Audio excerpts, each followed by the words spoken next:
জানেন আপনারা এই জায়গাটাই আপনার চোরের বাটপাড়ার একটা আস্তানা।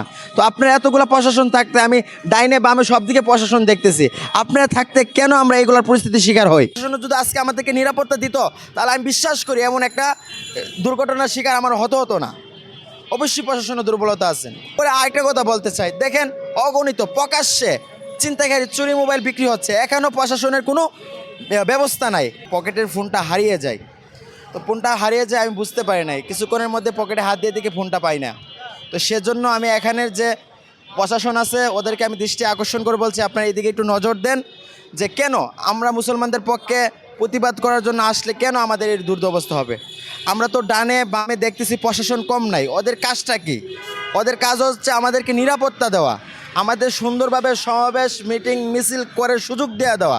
এখানে যদি আমরা সমাবেশ মিছিল মিটিং করতে এসে যদি এরকম প্রতারণার শিকার হয়, এরকম চুরের হেনস্থার শিকার হয়, তাহলে তো আমরা এই বাংলাদেশে জন্ম করে আমাদের খুব মনে হচ্ছে খুব অপরাধ করে ফেলছি। তো সেজন্য আমি প্রশাসনকে দৃষ্টি আকর্ষণ করে বলবো আপনারা একটু এটা জোর গলায় একটু জোর দাবি করেন। আর আমি আশা করি আমি প্রশাসনের কাছে এখনই যাব, আমি আশা করি ওদের আইনি প্রক্রিয়ার মাধ্যমে আমার ফোনটা আমার শখের ফোনটা আমি ফিরিয়ে পাবো। জায়গার নাম হচ্ছে আপনার পল্টন মোড় থেকে আমার ফোনটা আজকে ফোনটা কিনছি 3 মাস হয়েছে। এই 3 মাসের মধ্যে আমার খুব শখের ফোন, খুব শখ করে ফোনটা কিনছি। এই ফোনটা আমার আজকে চুরে পকেট থেকে নিয়ে গেছে। ফোনের মডেল হচ্ছে আপনার টেকনো 30S। মার্কেট প্রাইস হচ্ছে 28,000 টাকা, কিনছি 3 মাস হয়েছে। তো এটা আমার খুব শখের ফোন। আমি এখন জিটি করব, যা যা করা লাগে আমি প্রশাসনের কাছে যাবো, দেখি ওরা আমার ফোনটা দিতে পারে কি না। এবং শুধু আমার মতো আমি বাংলাদেশে তো প্রধান উপদেষ্টা সবাইকে আমি এই লক্ষ্য উদ্দেশ্য করে বলবো যে আমার মতো আর যাতে কোনো ভাইয়ের ফোন না হারায় এবং চিন্তার শিকার না হয়, চুরের শিকার না হয়, আপনি একটু জোর গলায় দিয়ে একটু দৃষ্টি আকর্ষণ দিবেন। আর এই থানার আয়ত্ত যারা আছেন, এখানে দায়িত্ব যারা আছেন, আপনারা একটু জোর গাইতে কেন আপনার সাইডে থাকবেন? আপনাদের কাজ হচ্ছে আমাদেরকে নিরাপত্তা দেওয়া, আমাদেরকে সিফটি দেওয়া। কেন আপনার থাকা অবস্থায় আমরা এরকম শিকার হব? আর জানেন আপনারা এই জায়গাটাই আপনার চোরের বাটপাড়ার একটা আস্তানা। তো আপনারা এতগুলো প্রশাসন থাকতে আমি ডাইনে বামে সব দিকে প্রশাসন দেখতেছি, আপনারা থাকতে কেন আমরা এইগুলোর পরিস্থিতির শিকার হই? মানে অবশ্যই আমি বলবো প্রশাসনের অনেক অবহেলা আছে।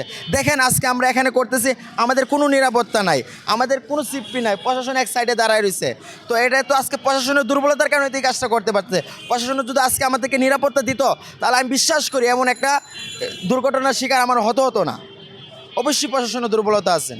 সেজন্য আমি প্রশাসনের দায়িত্ব যারা আছে আমি ওদেরকে দৃষ্টি আকর্ষণ করে বলবো, এখানে যারাই মুসলমানদের পক্ষে কথা বলতে আসে ওদেরকে নিরাপত্তা দেওয়া আপনাদের কাজ, ওদের মনের কথাগুলো শোনার আপনাদের কাজ। আপনার এক সাইডে দাঁড়ায় থাকবেন, ওরা কী বলবে কী করবে, ওরা চোরের শিকার হবে, ওরা ছিনতাইকারীর শিকার হবে, আপনার সাইডে দাঁড়িয়ে থাকবেন না। রাষ্ট্র তো এর জন্য আপনাদেরকে রাখে নাই, আমাদের ব্যাড ট্যাক্সের টাকা দিয়ে আপনাদের বেতন দেওয়া হয়। কেন আজকে আপনার আমাদেরকে নিরাপত্তা না দিয়ে আপনার সাইডে থাকবেন? এটা আমি আপনাদের থেকে আশা করি না। পরে আরেকটা কথা বলতে চাই, দেখেন অগণিত প্রকাশ্যে ছিনতাইকারী চুরি মোবাইল বিক্রি হচ্ছে, এখনও প্রশাসনের কোনো ব্যবস্থা নাই, এখনও প্রশাসন নীরব ভূমিকা পালন করছে। আমরা বিগত 16 বছর ফিসি সরকারের আমলে অনেক কিছু সহ্য করছি, যেহেতু আমাদের ত্যাগ এবং সংগ্রামের মাধ্যমে এরকম একটা রাষ্ট্র, এরকম একটা সরকার আমরা বসেছি। আমরা এই সরকার থেকে আমরা এগুলো আশা করি না। বিগত ফিসি সরকারের আমলে অনেক কিছু হয়েছে, আমরা অনেক কিছু সহ্য করছি, আমরা ন্যায় বিচার পাই নাই। এজন্য প্রধান উপদেষ্টা ডক্টর ইউনূস সাহেবকে আমরা দৃষ্টি আকর্ষণ করে বলবো, এখন যেহেতু ইনসাফ কায়েম হয়েছে, সত্য কায়েম হয়েছে, সেজন্য আমরা ন্যায় বিচার আমরা পাবো।